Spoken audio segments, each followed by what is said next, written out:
네, 오늘도 SFC 큰 모임에 오신 여러분도 환영합니다. 3주째 이제 사이버 큰 모임, 온라인 큰 모임으로 하고 있는데 뭔가 어색하죠, 그죠? 네, 저도 세 번째 하고 있음에도 불구하고 많이 어색합니다. 네, 여러분 얼굴 보고 이렇게 교제하고 해야 되는데 아쉬울 따름이지만 그럼에도 불구하고 우리의 모임을 멈출 수 없고 또 이 시간들을 허비하기엔 너무 아깝기 때문에 함께 또 영상으로 교제할 수 있음에 또 감사하며 시작을 합니다. 음, 여러분들이 댓글에 좀 많이 달아주시고 묵상한 바를 그리고 좀 잘 들었다는 것을 남겨주시고 해주셔서 진짜 감사합니다. 좀 더 많은 사람들이 왔으면 좋겠고 더 많은 운동원들이 함께 이 말씀을 교제하고 만났을 때에 우리가 큰 모임 했을 때 왔는데 앞에 내용 싹 다 모르면 그럼 또 이렇게 바보 되는 거거든요. 그러니까 지금부터 잘 챙겨보시고 적용하시고 그다음에 이 요한계시록 가운데 하나님의 은혜를 누리셨으면 좋겠습니다. 자, 오늘도 SFC 강령 함께 하도록 하겠습니다. 모두 자리에 일어서지 말고요. 오른손을 들고 우리의 소망과 사명인 우리의 목표인 SFC 강령을 함께 외우도록 하겠습니다. SFC 강령, 우리는 정통적 웨스트민스터 신앙 고백서 및 대속의 문답을 우리의 신조로 한다. 우리는 개혁주의 신앙과 생활을 확립하여 세상의 빛과 소금이 됨을 우리의 목적으로 한다. 우리의 사명은 다음과 같다. 개혁주의 신앙의 대한교회 건설과 국가와 학원의 복음화, 개혁주의 신앙의 세계교회 건설과 세계의 복음화. 우리의 생활 원리는 다음과 같다. 하나님 중심, 성경 중심, 교회 중심. 바로 자, 오늘 요한계시록과 함께 볼 텐데 오늘은 4장 5장을 하도록 하겠습니다. 이게 두 장씩 나가서 잘 될런지 잘 모르겠는데 다음 주에는 아마 좀 많은 분량을 싹 짧은 시간에 요약할 것이고 오늘은 4장 5장 우리 예배의 아름다움에 대해서 함께 살펴볼 것입니다. 자, 오늘은 요한계시록 4장, 5장을 함께 살펴볼 겁니다. 예배의 아름다움이라는 제목으로 말씀을 나누고자 합니다. 왜 제가 예배의 아름다움이냐라고 제목을 붙였냐면 4장, 5장에서는 천상의 예배를 여러분들께 소개합니다. 1장에 보시면 요한이 환상을 보죠. 환상을 봐서 어떤 예수 그리스도가 어떤 말씀을 우리에게 주실 것이냐라는 것을 도입 환상으로 보았습니다. 그리고 나서 2장, 3장에서는 일곱 교회들에게 직접 편지하는 형식으로 편지를 했단 말이에요. 그리고 나서 4장, 5장에서는 정말 환상을 보여주는데 이거 어디까지 이어지냐면 4장부터 시작하여서 21장 초기까지 전부 다 환상의 내용입니다. 그 첫 번째 시작으로 4장, 5장을 보여주시는데 이건 뭐와 대비되냐면 2장, 3장에 있어서 지상교회의 모습과 대비되는 모습을 먼저 보여주시는 겁니다. 여러분 지난주에 보았듯이 2장 3장의 지상 교회의 모습이 어떠했습니까? 환란이 있었고 핍박이 있었으며 핍박으로 인한 궁핍이 있었습니다. 환란을 당하여서 맞는 어떤 결과의 모습으로 궁핍한 생활을 하고 있었단 말이에요. 누구 때문에, 무엇 때문에 이렇게 되었습니까? 첫 번째는 로마 제국. 로마 제국이 황제 숭배를 강요하여서 법적으로 혹은 사회적으로 신자들을 핍박했기 때문에 그들이 궁핍에 빠졌단 말이에요. 두 번째는요. 불신 유대인들이 예수 그리스도를 믿는 자들에게 그게 진리가 아니라는 사실을 강요함으로 출교를 통하여 어떤 사회적 혜택을 또한 받지 못하게 만듦으로써 그들이 환란과 궁핍에 빠졌다라고 했습니다. 그리고 교회 안에서는요. 혼합주의적인 그런 이단들이 많이 나타나가지고 니골라당이라든지 아니면 이세벨 혹은 발람의 교훈들 이런 내용들이 2장 3장 있었지 않습니까? 그 모든 이단의 유혹들로 말미암아 진리가 흔들리는 그런 환란이 있었습니다. 이런 지상교회에게 우리 예수님은 어떻게 말씀하셨습니까? 위로를 전하셨고 소망을 전하셨죠. 그의 모습을 드러내시면서 이기는 자에게는 이런 약속이 있을 것이다 라고 얘기하면서 이길 힘을 주셨습니다. 그게 구체적으로 무엇이었습니까? 회개하라. 그리고 인내하라. 그리고 끝까지 견뎌라. 라고 말씀하시면서 결론적으로 뭐라 하냐면 이기는 자의 모습, 즉 교회의 모습이 이런 모습이 되어야 된다. 우리는 이런 싸움을 해야 된다. 이런 예배 전쟁에 너희들이 승리해야 된다라는 것을 주었단 말이죠. 그래서 이 요한계시록 전체뿐만 아니라 여기에서도 위로와 소망과 인내의 그런 힘이 여기에 있다는 것입니다. 이것이 우리 예수 그리스도께서 세상 나라가 하나님 나라가 되는 방법으로 소개하고 있는 거죠. 자, 이런 모습 속에서는 위로와 소망을 주긴 하지만 현실은 너무나도 힘듭니다. 그래서 4장, 5장에서는 너희 힘들지. 그러나 천상의 모습은 달라. 천상의 교회의 모습은 지금 너희 지상의 모습과는 달라. 천상의 교회의 모습은 너무 영광스럽고 너무 행복하고 너무 평안해서 늘 찬송하는 교회의 모습이야 라는 사실을 4장 5장에서는 요한을 통해서 환상을 딱 보여주시는 거죠. 예수님께서 지금 하늘에서 어떻게 이 땅에 사역하고 계신지의 모습을 보여주므로 또한 위로와 소망과 이길 힘을 주신다라는 것이 핵심입니다. 여기까지를 이해하시면서 이젠 그림을 보시면서 함께 살펴보도록 하겠습니다. 이 일 후에 성령께서 요한의 영을 데리고 하늘에 올라갑니다. 그러니까 어떤 모습이 보이냐면 이 모습이 보이는 거예요. 하늘 문이 열린 하늘 문이 보이는 겁니다. 자, 여기 보시면 이 일 후에 되어 있죠. 이것은 계시록의 주제가 바뀔 때에 사용되는 어구입니다. 나는 무슨 말입니까? 2장, 3장과 또 다른 주제를 여러분들께 보였다. 근데 이런 환상으로 보였다라는 것이죠. 자, 그리고 무엇을 보았습니까? 여기가 하늘입니다. 하늘의 의미는 어떤 의미냐면 삼위 하나님께서 그곳에 계신 곳, 그곳에서 하나님 통치하시는 곳, 그리고 성도가 마지막으로 죽으면 가야 될 어떠한 장소, 그 다음에 재림을 위해서 그곳에서부터 예수님 다시 오실 어떠한 장소를 얘기하는 겁니다. 이게 바로 하늘인 거예요. 하늘은 이런 의미를 지니고 있습니다. 그곳에 무엇이 있었습니까? 열려진 문입니다.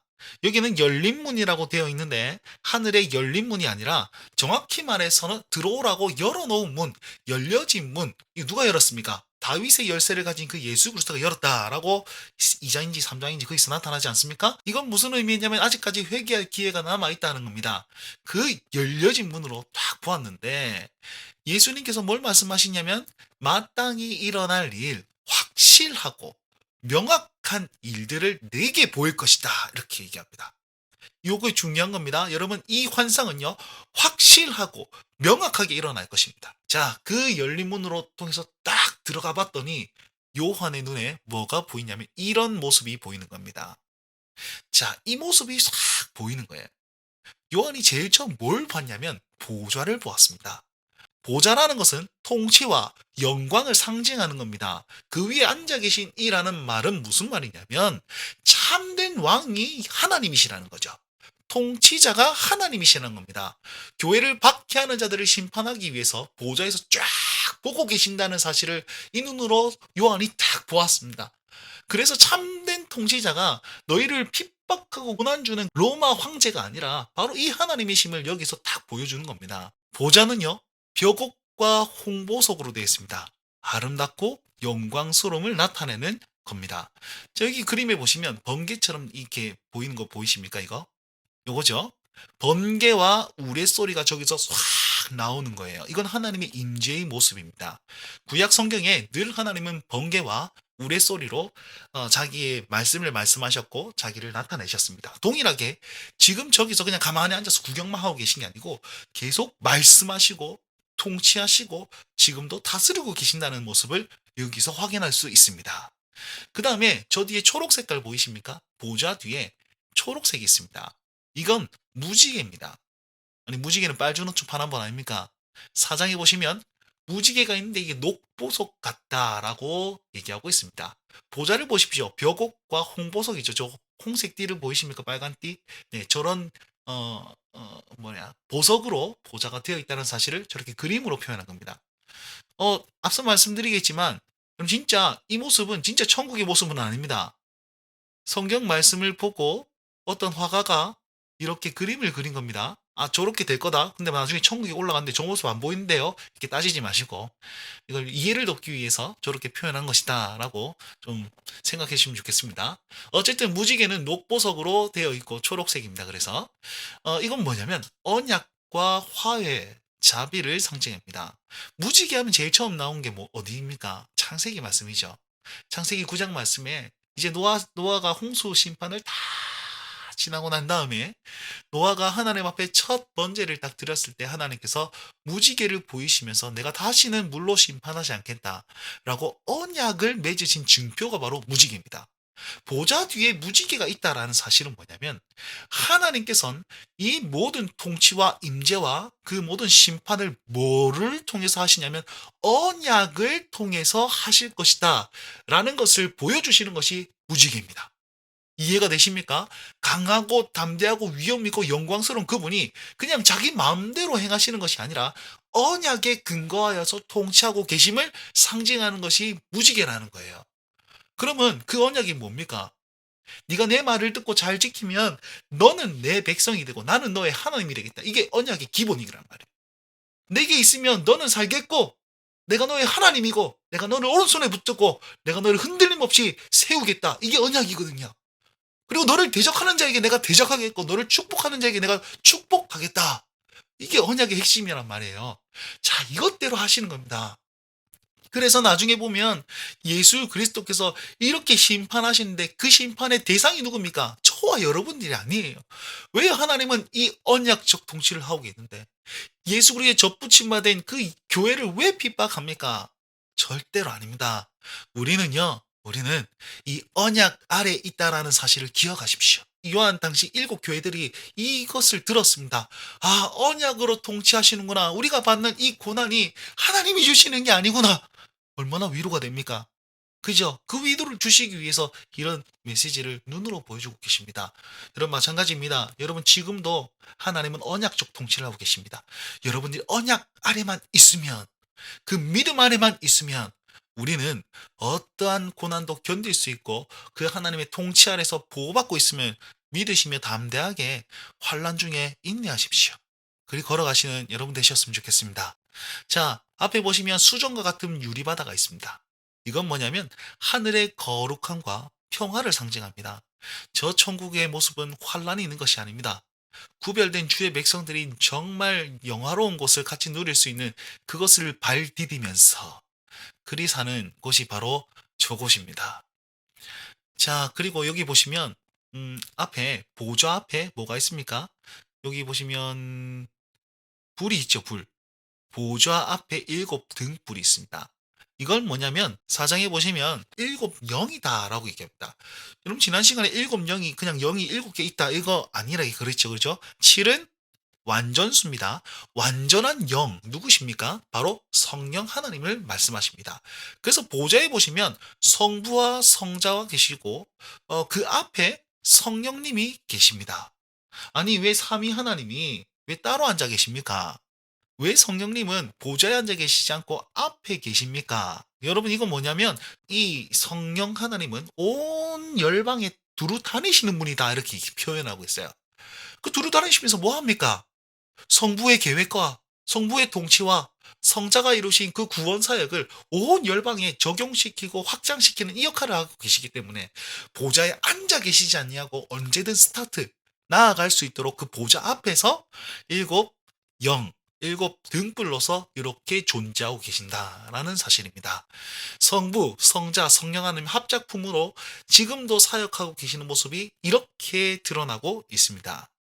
그 앞에 보십시오. 이상한 모습의 형상, 날개를 달고 있는 형상들이 보이죠. 여기 있죠. 이게 내생물입니다. 내생물. 내생물의 얼굴을 보시면 하나는 사자고 하나는 소요, 하나는 사람이며 하나는 독수리입니다. 그리고 날개가 6개가 있고요. 눈들이 엄청나게 많습니다. 무슨 의미일까요? 내생물들, 사라는 숫자는 동서남북, 즉 온 세상을 얘기합니다. 온 세상의 생물들을 얘기하고 있습니다. 즉 피조물들이라는 거죠. 사자는요, 짐승의 왕입니다. 소는 가축의 왕이요. 사람은 피조물의 왕으로, 그리고 독수리는 새들의 왕으로 나타내 보이고 있습니다. 다른 말은 뭡니까? 만물이라는 거죠. 만물. 만물들이 이 날개를 가지고 있습니다. 6날개입니다. 이사야서 말씀 보면 둘은 날고 둘은 눈을 가리고 둘은 발을 가렸다. 이런 그룹들의 형상을 보이는데 구체적인 의미라기보다는 하나님의 뜻을 수행하는 신속함, 언제든지 나아갈 수 있는, 언제든지 하나님을 높일 수 있는 그런 의미로 날개를 6개 달고 있다라고 이해하시면 좋겠습니다. 그리고 보시면 여기 눈이 가득합니다. 눈이 두 개가만 있는 게 가슴에도 있고 막 온몸한 데 다 있습니다. 징그러운 모습인데 이건 뭐냐면 바르고 정확하게 보고 있다라는 사실을 상징적으로 나타내는 겁니다. 바르고 정확하게 보고 있으면서 그들이 행동하는 것은 하나님을 찬송하는 겁니다. 이건 뭐예요? 뭘 바르게 보고 있다는 겁니까?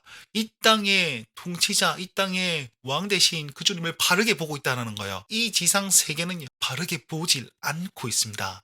그러니까 하나님을 모르고 다른 걸 섬기고 있죠.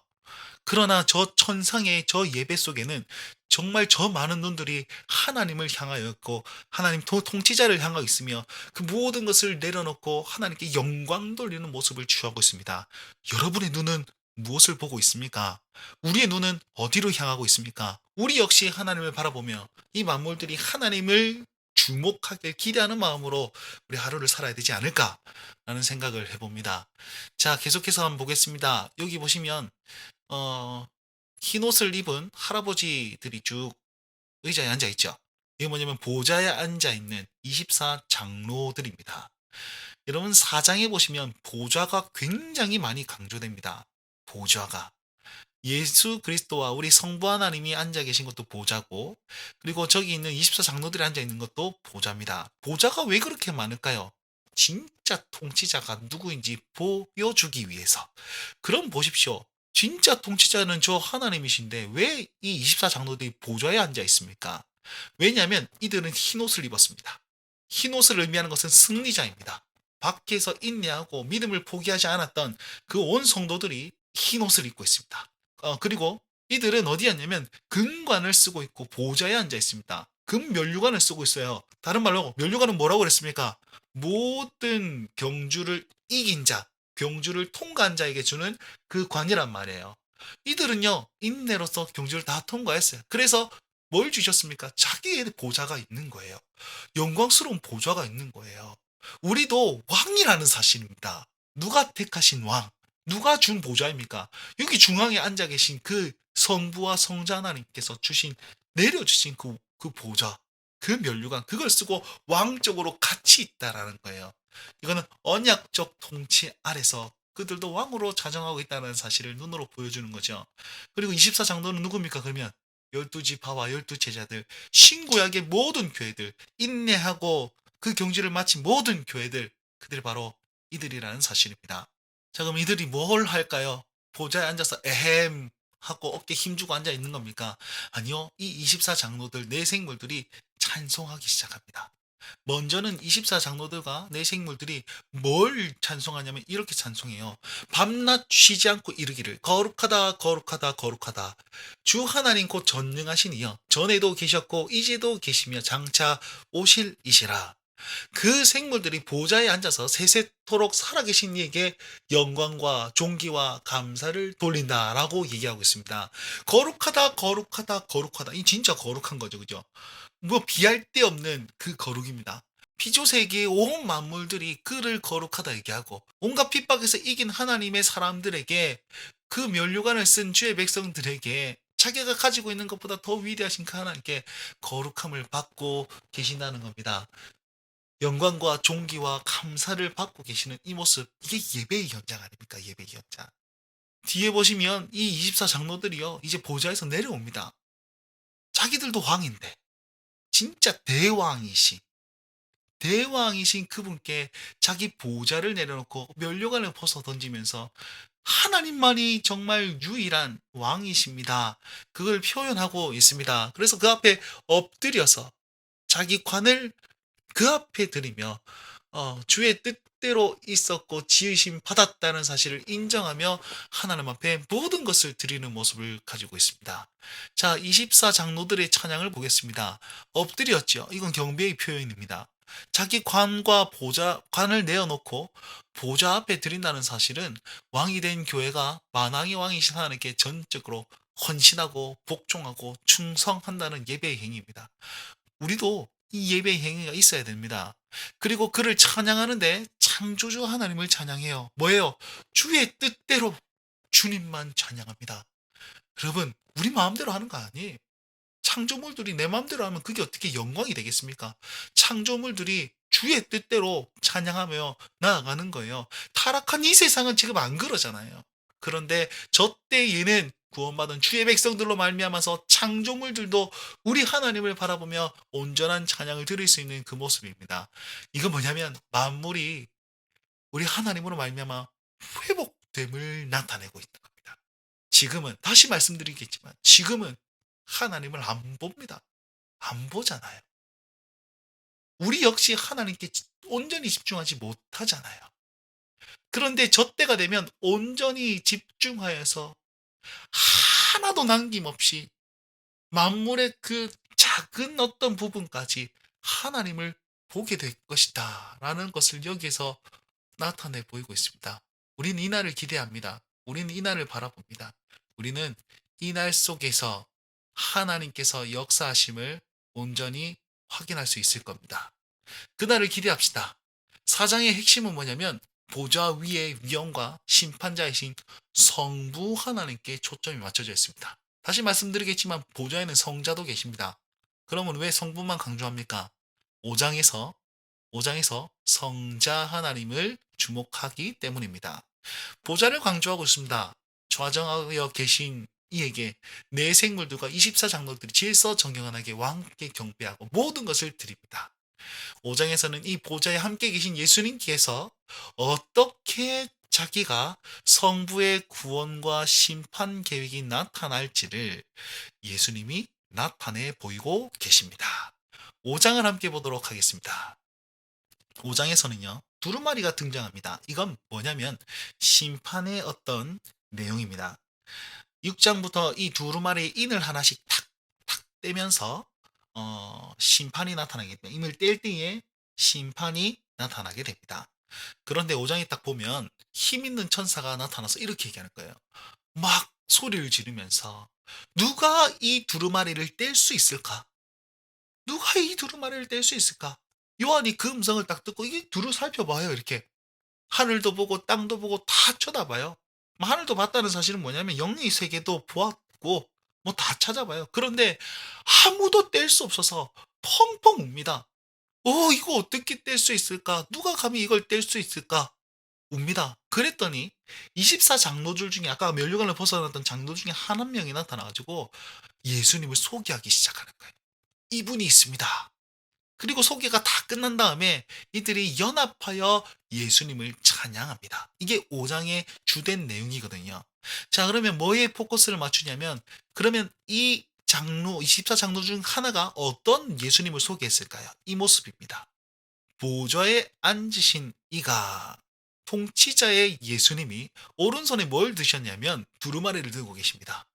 이 두루마리는 아까 말씀드린 대로 일곱 인의 심판, 일곱 나팔, 일곱 대접의 심판이 시작되는 어떤 도구였단 말이죠. 이걸 탁 펼치는 거예요. 여러분 잘 보시면 이걸 돌돌돌돌돌돌 펼치죠. 그런데 펼칠 때마다 어느 정도 펼치면 인이 딱 붙어 있습니다. 이걸 톡 떼서 또 더 펼칠 수 있는 거예요. 인이 몇 개 있다고요? 7개가 있다. 그런데 하나 펼치고 처음에 딱 떼서 펼칠 때의 심판이 나타나고 그리고 어느 순간 탁하닥 걸리잖아요. 그럼 또 인을 톡딱 떼고 또 펼치면 심판이 나타나고 또 탁하닥 걸리면 그 인을 탁 떼고 펼치면 또한 심판이 나타나는 거예요. 자, 이건 무슨 말이냐면 하나님의 보좌로부터 심판이 시작된다라는 사실을 의미합니다. 왜요? 보좌에 계신 예수님께서 두루마리를 탁 쥐어 들으셨다는 사실입니다. 여러분 이 심판은 뭘 의미하냐면 야 이놈들 다 죽었어. 너희들 그딴 식으로 마음대로 살았으니까 이제는 좀 혼나야지 라고 이렇게 하는 게 아니고 결국은 뭐냐면 이 심판으로 시작하여서 하나님의 나라가 완성됩니다. 이유가 뭡니까? 우리 하나님은 공의로우신 분이시거든요. 죄를 없다 할 수 없는 분이시거든요. 그런데 그 악인들이 악한 자들이 이 1세기 당시 로마 제국과 불신 유대인들과 이 이단들이 주의 몸된 교회를 헤집어 놨는데 어떻게 가만 냅둡니까? 절대로 냅둘 수 없는 거예요. 그러면 그를 완전히 심판 딱 하고 진짜 의인들을 의인답게 대접해야지 이게 하나님 나라의 원리지요. 이게 하나님 나라죠. 그래서 하나님 나라에게 있어서 심판은 불가피한 겁니다. 이 심판함으로 말미암아서 하나님의 나라가 진짜 완성되었다라는 것을 보여주는 겁니다. 그래서 이 권위 있고 통치자이신 예수님께서 이 두루마리를 탁 쥐어 들었단 말이에요. 아무도 뗄 수 없는 이 두루마리를요. 자, 이 예수님이 어떤 모습으로 계시냐면 사자의 모습으로 나타나고 있는데 유다 지파의 사자, 유다 사자라고 성경에 표현하고 있습니다. 이 유다 지파의 사자는 창세기 49장 말씀입니다. 야곱이 죽을 때에 12아들들에게 예언하는 그 예언 중에 하나입니다. 유다를 향하여 이렇게 얘기하죠. 너는 유다의 사자다라고 얘기하면서 너로 말미암아서 왕이 나타날 것이다. 뭐 이런 표현들을 씁니다. 예수님께서 유다 지파에 태어나셔서 구원 사역을 다 이루셨단 말이에요. 동일하게 이 요한계시록 요 성경에서도 요한은 이 유다 지파의 사자로 계시는 그분을 보는 거죠. 유다 지파의 사자, 고난 받으시고 죽으시고 부활하시고 승천하신 그분이 바로 나중에 동일하게 사자의 모습으로 나타나셔서 강력한 왕으로 나타날 것이다. 라는 모습을 여기에서 환상으로 봅니다. 다윗의 뿌리다라고 얘기하는데 이거는 이사야서 말씀에 의거해서 보면 다윗 왕권의 근본이자 통치자라는 거죠. 그럼 강력한 왕의 모습을 보이고 계십니다. 그가 이겼다라고 얘기하는데 이건 뭐냐면 십자가와 부활과 승천이죠. 그의 죽으심, 그의 부활하심, 그의 승천으로 말미암아 이분이 왕이 되셨다라는 것을 나타내 보이고 있습니다. 그러면 그냥 왕의 모습만 있었습니까? 아니요. 여러분 왕이 되기 위해서 이 사자의 모습을 나타내기 위해서는 이 양의 모습이 먼저 있어야 되는 겁니다. 그래서 또한 요한은 이 양의 모습을 보는데 죽임을 당한 것 같은 어린 양의 모습이 보였다. 양은 뭡니까? 대속 제물입니다. 저기 피 흘리는 모습 보이지요? 모든 죄를 대속하기 위해서 죽었습니다. 그분이 누굽니까? 예수님이시죠. 그죠? 대속과 고난과 죽음을 통한 구원을 이루신 분이 바로 이분이다. 라는 것을 나타내 보이기 위해서 어린 양의 모습을 보였습니다. 그런데 그냥 보통 양이 아니에요. 보시면 어디에 있냐면 보좌와 네 생물들 그리고 장로들 가운데 있는 어린 양이다. 이렇게 얘기하고 있습니다.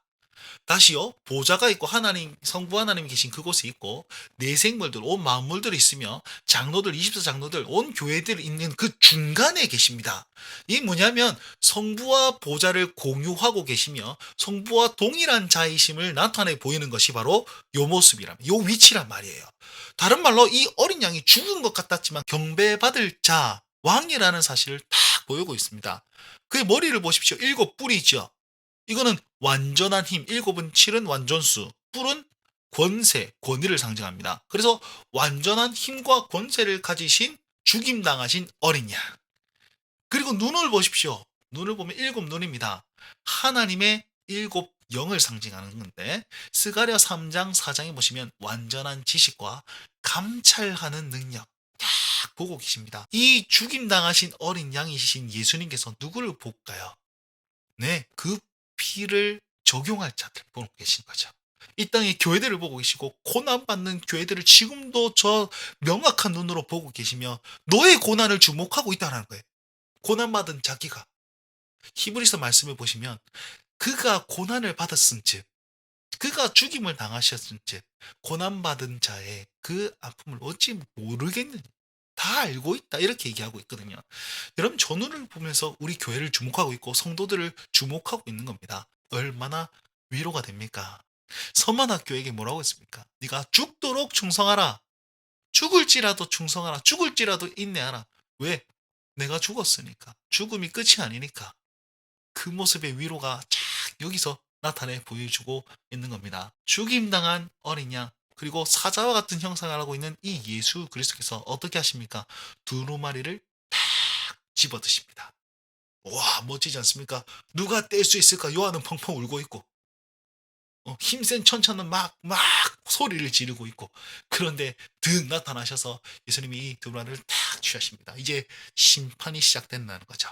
그랬더니 아까 앞서 보았던 24장로들과 네 생물들이 뭐하고 있냐면 찬양하기 시작합니다. 찬양. 이들이 찬양할 때에 어떻게 찬양하면 검은고와 향이 있어요. 이건 뭐냐면 검은고는 고난받는 주의 백성들의 찬송을 의미하고 향은 그들의 탄원 기도, 신원 기도입니다. 하나님 힘듭니다. 하나님 구해 주십시오. 하나님 돌아보아 주십시오. 하나님 구원하여 주십시오. 그 모든 기도를 금 대접에 담아가지고 드리는 거예요. 내 생물들과 24장로들이. 그리고 무슨 노래를 부르냐면 새 노래를 부릅니다. 여러분, 새 노래는 뉴송, 그냥 새로 나온 노래, 우리는 모르는 천국에서만 부를 수 있는 노래, 그런 노래 아닙니다. 새 노래는 말은 의미는 뭐냐면 예수님의 우주적 구원 사역을 말하는 겁니다. 우리 삼위 하나님을 높이는 것, 송영이라고 그러죠.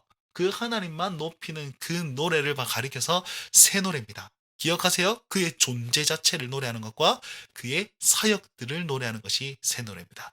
자, 어떤 내용인지 한번 살펴보겠습니다. 내 생물들과 24장로들이 이런 찬양을 합니다. 일찍이 죽임 당하사 각 족속과 방언과 백성과 나라 가운데 사람들을 피로 사서 하나님께 드리시고 그들로 우리 하나님 앞에서 나라와 제사장을 삼으셨으니 그들이 땅에서 왕노릇하리로다. 5장 9절에서 10절 말씀인데요. 이 구원받은 주의 백성들, 교회들과 온 만물들이 우리 예수님이 행하신 일들을 찬양하는데, 여러분 이 찬양이요, 잘 기억하세요. 요한계시록의 핵심입니다. 핵심 중에 핵심이 여기 다 들어가 있습니다. 보시면 족속과 방언과 백성과 나라죠. 몇 개입니까? 네 개죠. 족속이나 방언이나 백성이나 나라나 이 다 똑같은 말입니다. 근데 왜 네 개로 얘기했습니까? 동서남북 온 열방을 얘기하는 숫자 4, 여기 나타난 거예요. 온 열방 가운데서 사람들을 어떻게 했습니까? 저 어린 양, 죽임당하신 어린 양이 피로 사서 하나님께 드리셨고, 그로 말미암아 우리가 어떻게 되었습니까? 면류관 쓰고 보좌에 앉아있는 그런 왕이 되었단 말이에요. 하나님 앞에서 하나님 나라 제사장 삼아 주셨어요. 그래서 그들이 왕노릇 하는데, 어디서 왕노릇 합니까? 땅에서 왕노릇 한다는 거예요. 땅. 지금 이 현장에서 왕노릇 한다는 의미가 되는 것이고, 땅은 나중에 보면 원수들이에요. 원수들을 짓밟고 일어나는 그 왕이 된다는 사실을 여기서 나타내 보이고 찬양하고 있다는 겁니다. 여러분, 이 찬양이 있지 않습니까? 갑자기 생각은 안 나는데, 그 찬양을 부를 때에 이 예수 그리스도와 요한계시록을 생각하십시오. 그래서 우리를 왕 노릇하시게 만들어주신 이 하나님을 기억하십시오. 저 아무도 뗄 수 없는 두루마리를 딱 취하신 그분이 우리를 왕으로 세우셨고, 결국엔 완전한 왕으로서 우리를 불러주실 것이다 라는 것을 기억하면서 우리가 살아보자고요. 얼마나 힘이 납니까? 소망이 됩니까? 자, 그리고 나서 이 찬양을 누가 이어받냐면 많은 천사들이 이어받습니다. 그러면서 죽임당하신 어린 양은 능력과 부와 지혜와 힘과 영광과 찬송을 받으시기 합당하다. 능력, 부, 지혜, 힘, 존귀, 영광, 찬송. 몇 개입니까? 7. 완전한 영광과 완전한 그 힘, 완전한 찬양을 받으시기에 합당하신 분이라는 것입니다.